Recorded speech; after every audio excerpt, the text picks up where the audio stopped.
At ito naman po yung bili ng Panginoon sa atin na sa pagdagdag at pagbawas po ng kanyang mga salita. Ayan po, basa po natin sa Revelation 22 verse 18.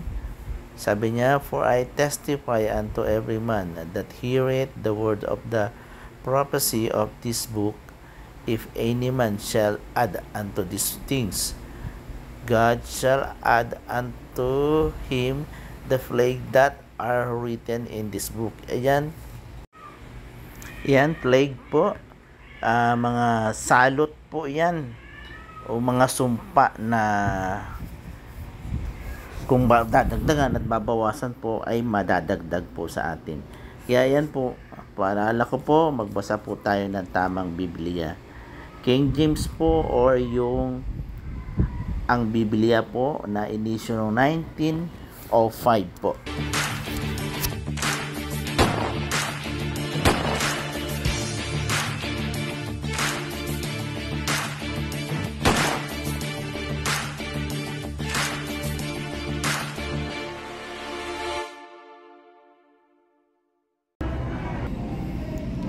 Yan, okay mga ka-hunters. Ito naman pong 10 piso na may taong 2020 ang ating pag-uusapan.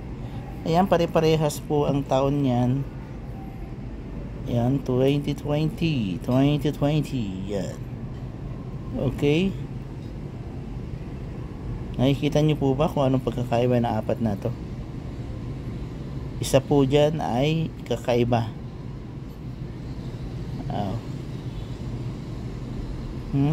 Ayan po.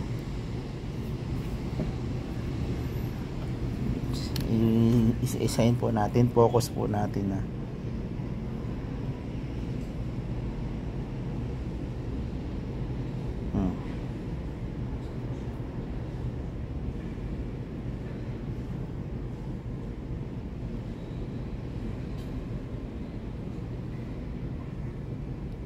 Ito ang hinahanap po dito mga ka-hunters. Ito po yung ibang logo nito, yung bagong logo ng Bangko Sentral ngayon. Yan.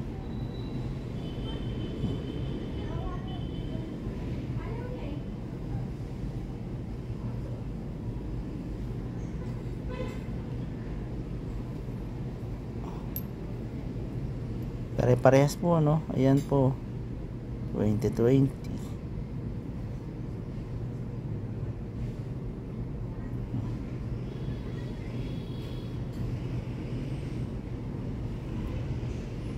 Maliban sa mga balahibo ng pusa. Ayan.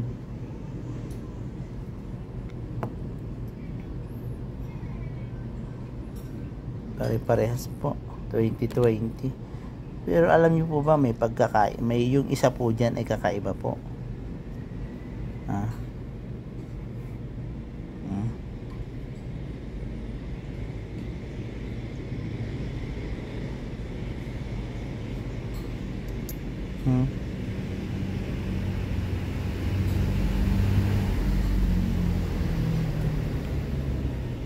Ito nga po palang 10 piso na to, itong 10 piso na to, itong 2020.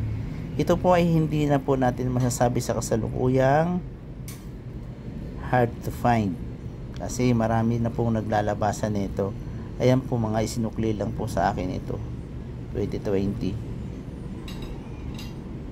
Late lang po ito na i-release sa market, or siguro yung mga malalaking grocery yan, nagpapapalit ng mga kailangan nilang barya, magpapapalit sila yan. Kaya hindi na po natin maituturing itong hard to find. Napakaswerte noong unang nakakuha na to, tapos na ibenta niya kaagad sa halagang 4,000. Kasi noon po, hindi naman po akalain na maglalabasan ito. Kagaya po ng 2020 na 20 pesos po. Noon una, wala akong mahagilap nun, kaya minsan bumili pa nga ako nun 50 pesos ang bili ko pa sa isang peraso.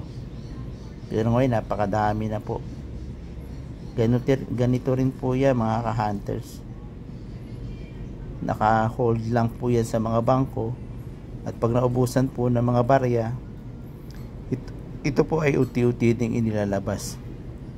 So wag na po tayong gaanong mag-ipon ng mga baryang may taong 2020. Maliban na lang po so may mga error, at nung sa kakaiba talaga, kunyari may napuna tayo na ito ay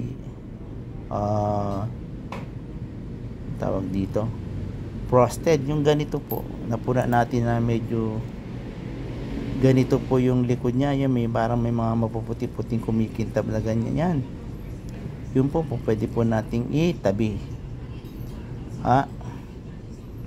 Okay, oy, bago po nga po tayo magpatuloy, yan coin traders po for buyer and seller.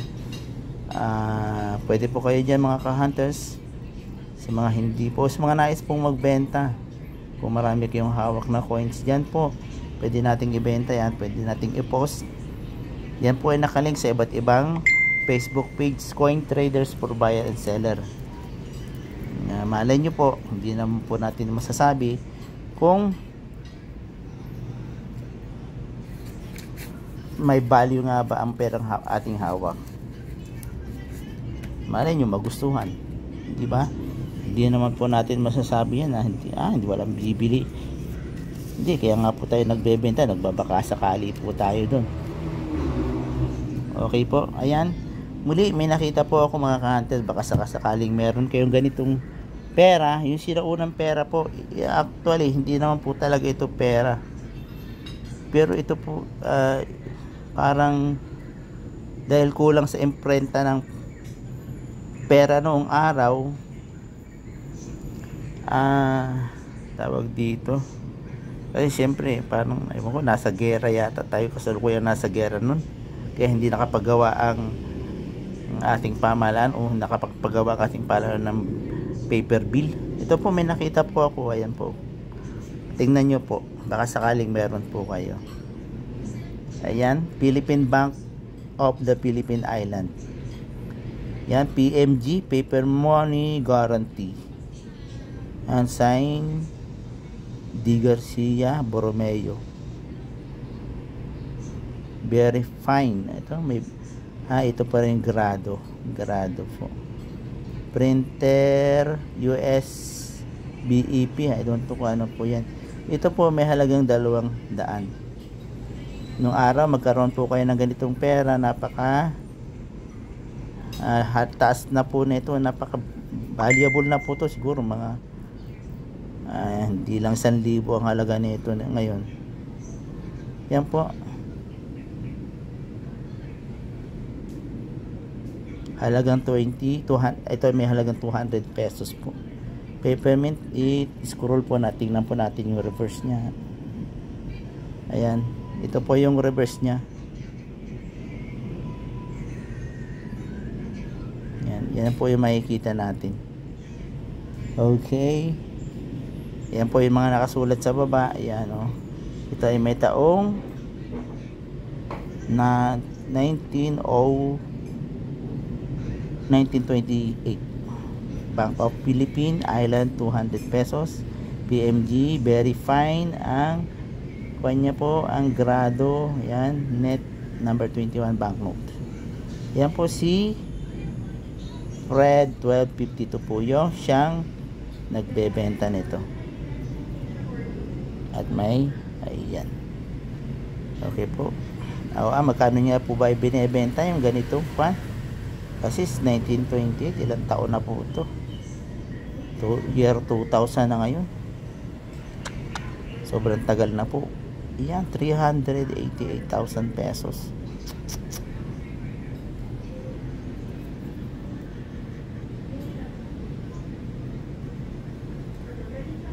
Yan. Very fine, 200. Yan po. Best offer pa nakalagay sa kanya. Iisa lang po yung ibinebenta niya. Ayan po, item number. Swerte pag nagustuhan ito ng mga collector ng US. lalo na po yung panatiko sa mga ganitong coins. Oh, ayan po, baka meron po kayo mga ka-hunters, impormasyon po. Tapos ganyan pa po kaganda. Okay. Oh, yan. Magkano muli? 388,000. Okay, so dako na po tayo dito sa ating tinatalakay. Ayan.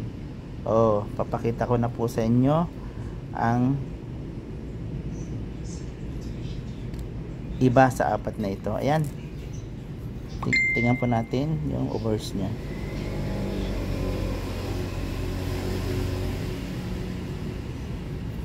Ayan, ito po yung overs mga ka-hunters. So,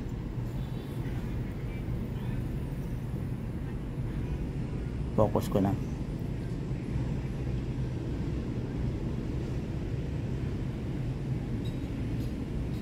Ayan po yung overs niya.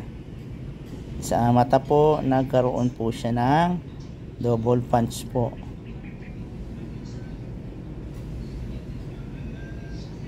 Tingnan nyo talukap ng mata niya. Tsaka yung eyeball niya po, oh, nagkadalawang beses. Tingnan nyo po yung iba.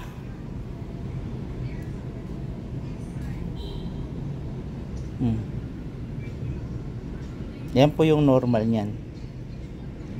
Ito nga po, parang may sa eyes din niya po. Tingnan nyo po yung eyes niya, oh. Parang siyang may katarata. Ayan po. Tingnan nyo po yung iba.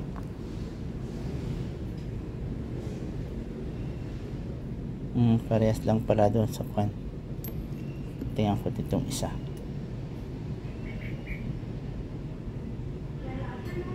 Parehas lang po. Pero ito po talaga, tingnan nyo po.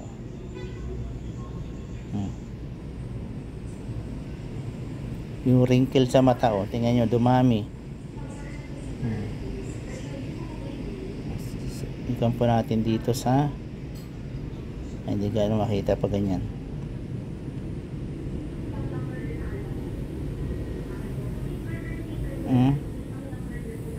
Ayan, double punch sa mata po. Ayan.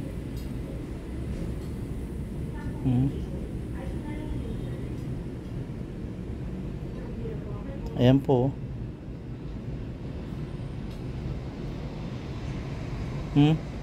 Ayan po, error coins po mga ka-hunters.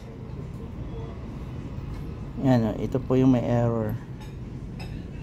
Ito pala. Ayan po. Nakadi ganito po, kita nyo na nga po. Ayan, oh.